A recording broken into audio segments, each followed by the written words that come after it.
What's going on, everybody? Anthony Cervino here with the RotoWire Fantasy Football YouTube channel with my top players you must start in NFL Week 14.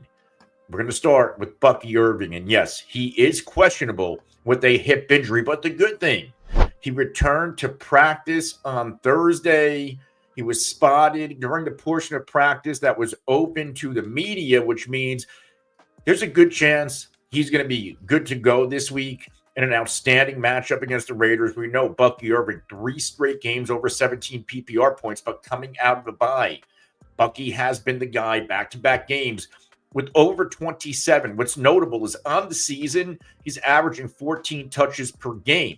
But in each of the past 3 games, he's had at least 16 touches, including at least 18 touches in back-to-back outings. Of course, last week's season best, 28 opportunities. He's even getting used in the passing game. He's had at least 3 targets in every single game since week 7. He's being targeted on 22.6% of the routes he is running. We know the type of runner he is, 22.6% broken tackle rate, which is 92nd percentile.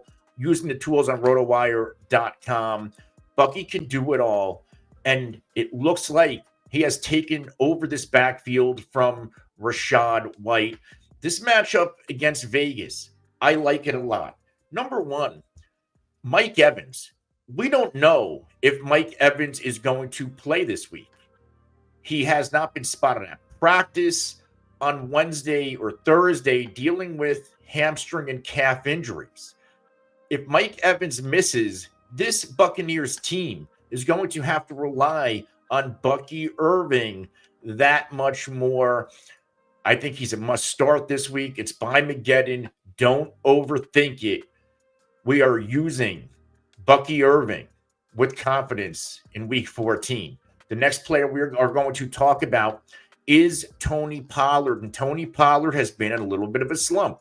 He's been under 10.8 PPR points in 3 out of his past 4 games. He had that one nice game, surprisingly, against a good Houston front 7, going for a season-high 21.9, 119 rushes and a touchdown on 24 rushing attempts. Also caught 3 of 5 targets for 10 yards back in week 12. This is a pure matchup play.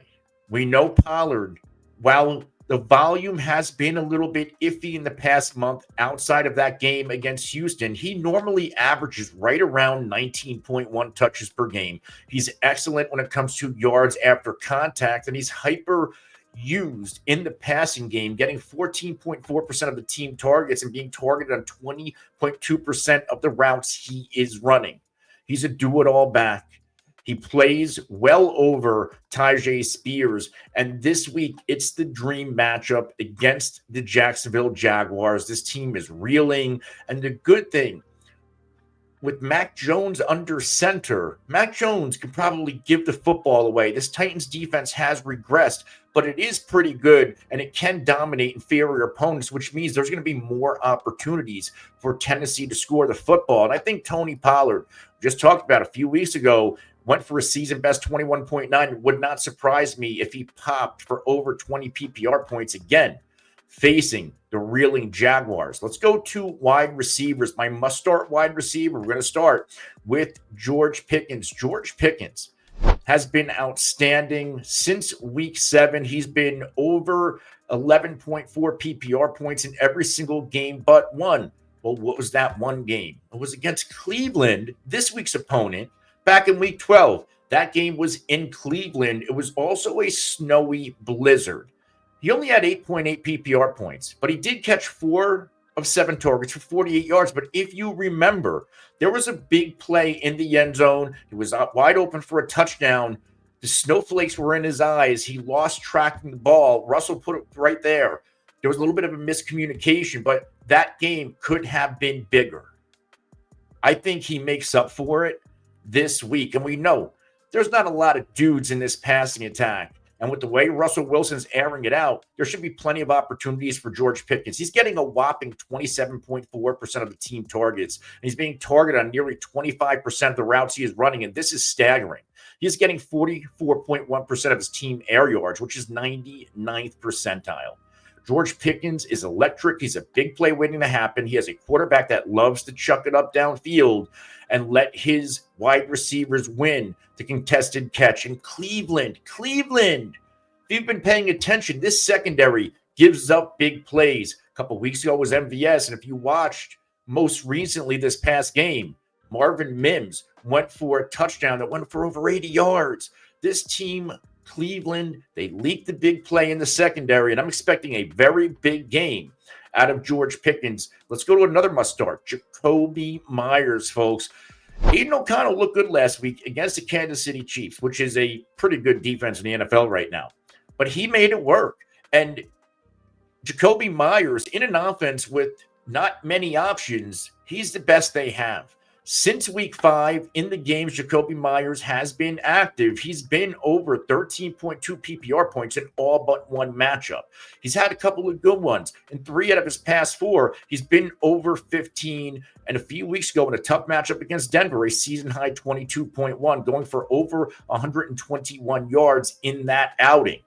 What's also notable, in 3 of his past 4 games, he's had at least 11 targets. Him and Brock Bowers, this is the offense. They're target vacuums, and I don't expect that to change this week. Why?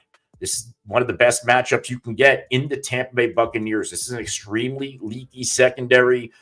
There's a little bit of positive momentum right now with Aiden O'Connell. He's playing with confidence, and I think he could get something going here with Jakobi Meyers. We've seen Tampa Bay's secondary give up monster games to a lot of wide receivers this year, and Jakobi Meyers is probably the next in line. By Mageddon, we should absolutely positively start him with confidence. We're going to close this with a player from this game. Of course, I'm attacking this game. This is one of my favorite games on the slate, and that is Cade Otton.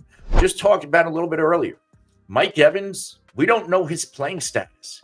Even if he's active, is he going to be limited? Even if he's active, is he going to suffer an early injury that knocks him out? Cade Otton's a must start this week.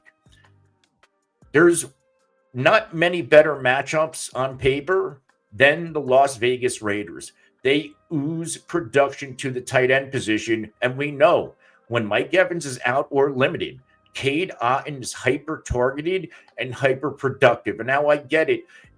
After a monster run mid-season, Cade Otton has quieted down, but he has still brought a decent floor, but still under 8.5 PPR points in 3 straight games. But in 2 of those games, he's had 8 and 7 targets. So the volume is still there. Oh, so what's the issue? Well, one of those matchups, he played the Giants, number 2 against tight ends. Another one of those matchups, San Francisco, number 3. Now, he was a disappointment last week against Carolina, which is the easiest matchup, but he did still have 7 targets in that game, catching 4 for 20.